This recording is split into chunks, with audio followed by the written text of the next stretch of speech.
There's been several articles in the last few days criticizing Chomsky's latest article on the assassination of Osama bin Laden, in which he basically talks about some truisms, such as how we would react if some foreign commando were to kidnap George Bush, kill him, and throw him to the sea.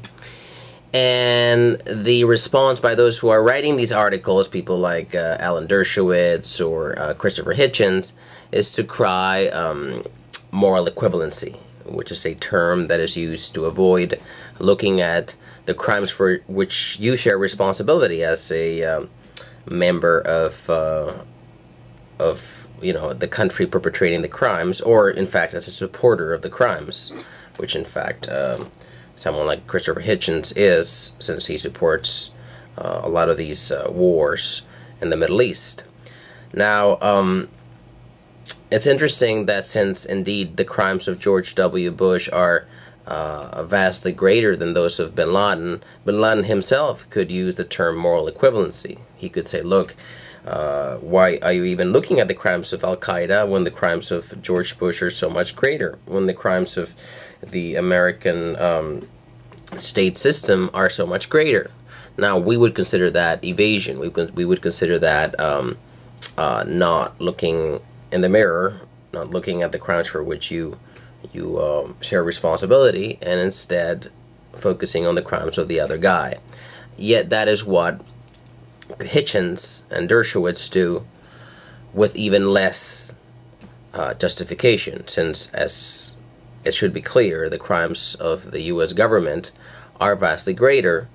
But of course they take advantage of the legitimacy that has been granted to the American governmental system and the crimes that it commits, and the crimes that of course any government commits, because the educational system, the media, the whole intellectual culture legitimizes the state power that controls our everyday life, and therefore the crimes committed by the state are by definition more legitimate than those committed by non-state actors, unless those non-state actors are supported by some other state.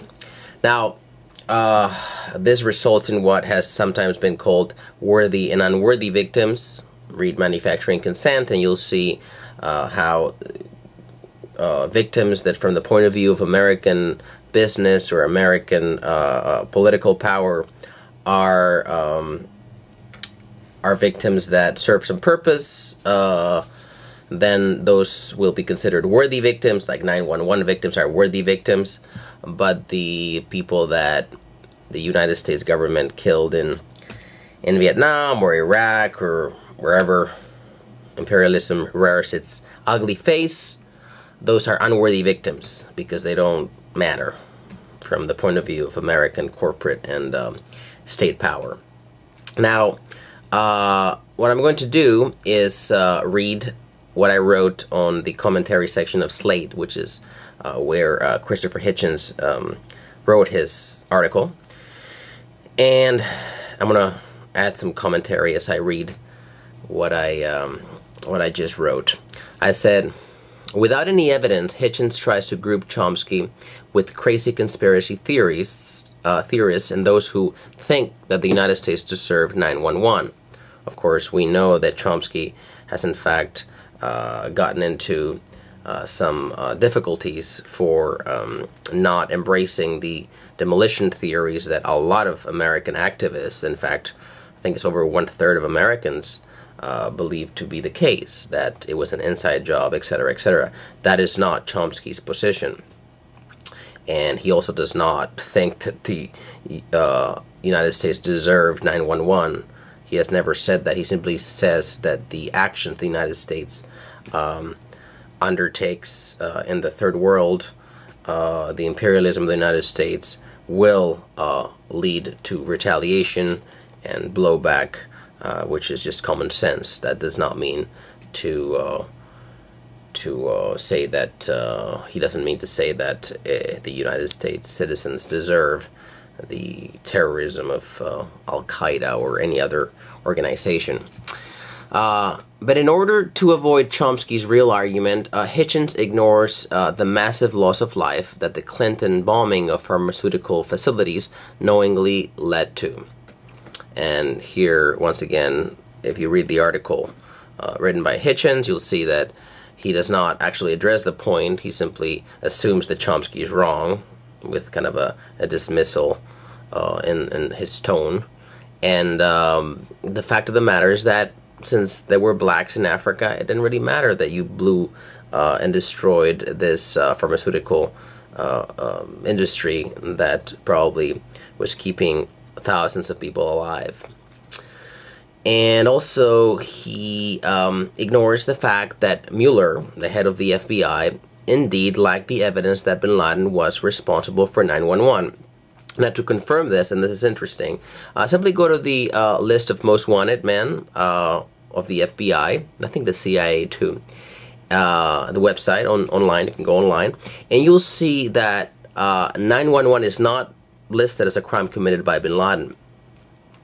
And I have a friend who actually called the FBI and said, well, how come this is not listed?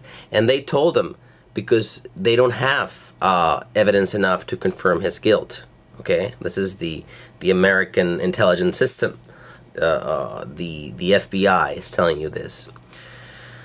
Now, you may not believe them, but you know they would certainly post it there if they had the evidence. Now, here I reiterate the explanations about moral equivalence. The term moral equivalence is used by Hitchens to ignore the crimes that he supports and for which he shares responsibility. Instead, like a good hypocrite, he points his finger at the crimes of others. Of course, he does not offer any argument against the notion that Bush's crimes are vastly greater than bin Laden's. In fact, Chomsky has talked about the common social phenomenon that explains Hitchens' deceit. It's the God that failed phenomenon. Like David Horowitz and other such clowns, Hitchens started out as an authoritarian leftist, a Trotskyite, who expected some elite post in a red bureaucracy, perhaps in the propaganda department. When he saw that would never happen, he switched his devotion, conveniently convincing himself that imperialism and other right-wing causes were a worthy thing to defend.